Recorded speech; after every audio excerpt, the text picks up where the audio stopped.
बिस्मिल्लाहिर्रहमानिर्रहीम।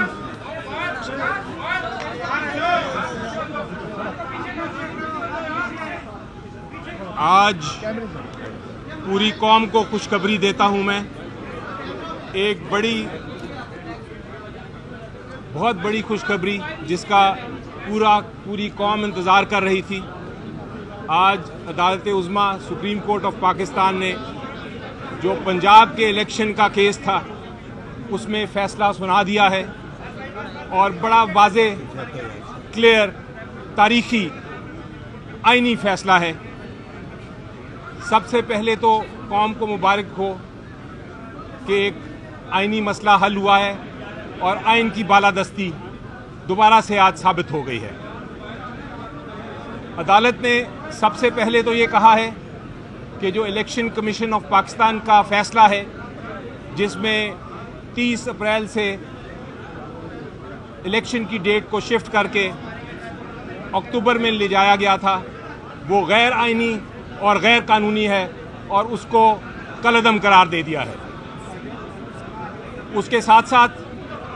अदालत उज़्मा ने, सुप्रीम कोर्ट ऑफ पाकिस्तान की 3 मेंबर बेंच ने ये कहा है कि जितने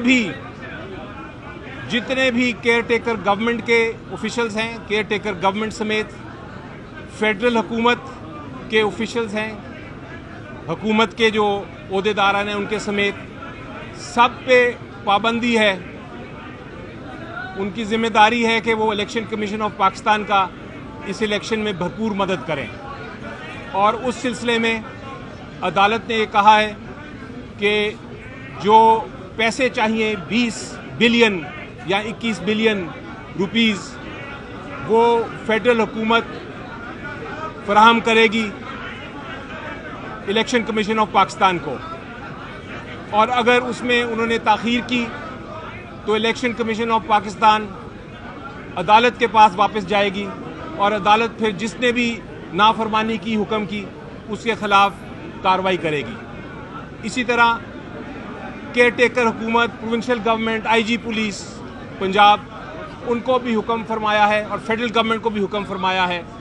कि जहाँ जहाँ सिक्योरिटी के लिए लोग चाहिए, चाहे वो पुलिस के हों, चाहे आर्म्ड फोर्सेस के हों, चाहे रेंजर्स के हों, चाहे वो कोई और लोग हायर करने पड़े,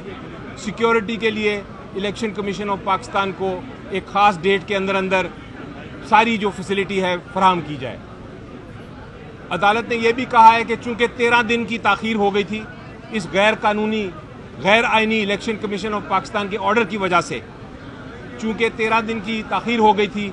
इसलिए जो इलेक्शन प्रोग्राम जहाँ रुका था उधर से ही शुरू होगा और इलेक्शन 13 दिन के बाद होंगे, यानी कि बजाय 30 अप्रैल के वो 14 मई को इलेक्शन होल्ड होगा और उसमें किसी किस्म की ताख़ीर जो है वो बर्दाश्त नहीं की जाएगी। इससे क्लियर, इससे कॉन्स्टिट्यूशनली क्लियर फैसला नहीं हो सकता मेरी नज़र में। साथ अदालत ने यह भी वाज़े कर दिया है कि जो 5 और 3 रुकनी बेंच की बातें हो रही थी, अदालत ने क्लियर कर दिया है कि वो 5 रुकनी बेंच ही था और उसमें मेजॉरिटी फ़ैसला, माइनॉरिटी फ़ैसला जो है वो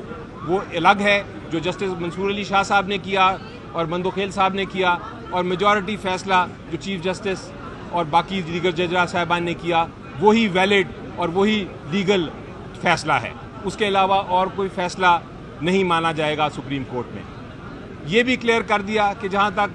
जस्टिस काजी फायजीसा साहब ने जो जजमेंट दी थी जिसके अंदर एक कन्फ्यूजन थी कि क्या ये वाला केस रुकता है कि नहीं, इस कोर्ट ने यह भी फैसला कर दिया है कि उस जजमेंट का, उस फैसले का इस फैसले पे या इस केस के कार्रवाई पे कोई असर नहीं। तो फिर एंड में मैं यही कहूँगा कि मुबारक हो, 14 को इलेक्शन अब पंजाब असम्बली में हैं और इंशाल्लाह आपको उम्मीद है कि हम पुरअमन क्लियर इलेक्शंस होंगे और इसके बाद में आपको अहम तरीन खबरें अब एक क्लिक की दूरी पर। हर लम्हा बाखबर रहने के लिए सब्सक्राइब करें हमारा YouTube चैनल FM 90 न्यूज़।